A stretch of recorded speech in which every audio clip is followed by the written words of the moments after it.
JCI stood for blood, sweat and tears.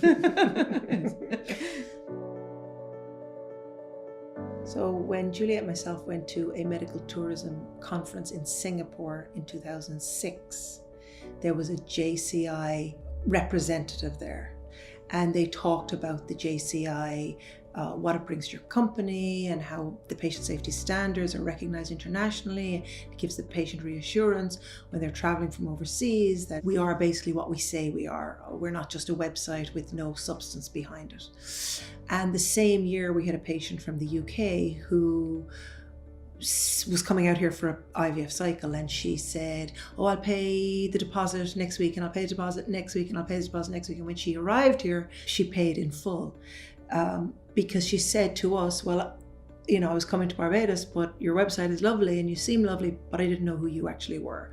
So at that point, between those two things, we realized that we needed some sort of accreditation. And at that point, JCI was certainly the one, and, you know, really still remain the one that, you know, the Joint Commission International is the largest healthcare accreditation body in the world.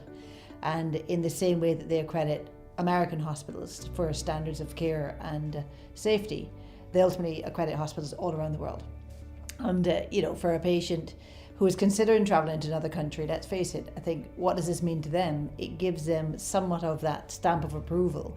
You know, as a JCI call it, the gold seal of approval, that gives you the assurance that the system that you're going to and the clinic that you're going to for your care has the same level of standards of safety and provision of care that your entity, for example, back in the USA would have. But I think the thing with JCI really is that it never ends. It's not something that because they're here on this day and then they leave, it stops. It's every day we live and breathe JCI.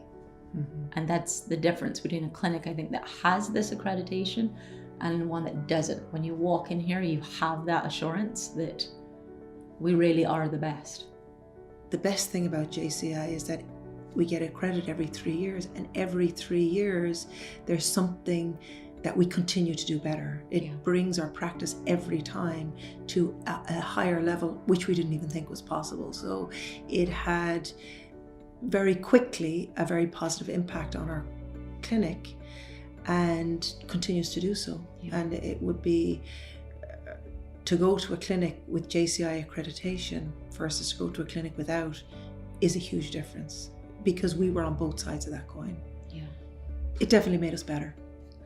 So basically, although JCI is a clinic-oriented organization, it obviously extends to the lab because the lab is part of the clinic. We do have contact with patients, so we are focused on quality control, patient and staff safety, which obviously means we have to monitor very closely how the lab is functioning, like the equipment calibration, our culturing systems, which is very important. And this needs very diligent work, which goes through every day of every week that we are in cycle and off cycle. And this is all documented. So this is basically our part of this process. As global trends change, we have to adapt and stay up to date. And in so doing, as a compliance officer, I have to ensure that we meet and surpass the benchmarks we have set out for ourselves as an institution. So when we walk through those doors, we want to stay true to our mission. And that is that the highly professional staff at Barbados Fertility Center has one common goal. That goal is to provide you with the very best chance of having a family. On a personal level, you know, one would like to always think that you're doing the best for your patients, and you know, that's something I hold very dear to my heart, and that you want to feel that you have done your level best. And I think for me personally, as a doctor, for me as medical director of Barbados Fertility Center, you know, you really do feel that we, you know, every level of effort is put in to ensure that we provide that best care. It is a nervous time in the clinic, I have to admit. It's being evaluated for those hours and hours we spent here. So we do get nervous, but we feel that we're so very much prepared. We feel that we are putting in the work every day. So we are very hopeful that it's going to be one more successful year.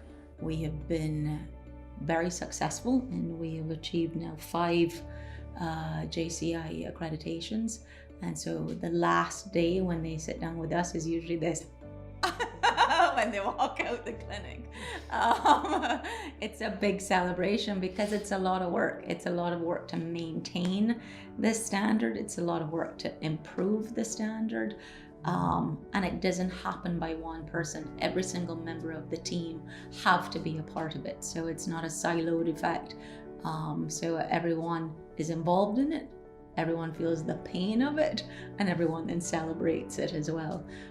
It's really a huge relief. Yeah. And there's no reason that we would ever lose our JCI accreditation, only that to maintain it takes a lot of work and effort behind the scenes. There's no doubt about it. Yeah. And as Rachel says, for everybody, Yeah. from our doctors to our admin staff to our nurses to everybody, our infection control nurse, our lab staff, our medical assistants. There isn't one person who That's not escapes involved, the impact of JCI.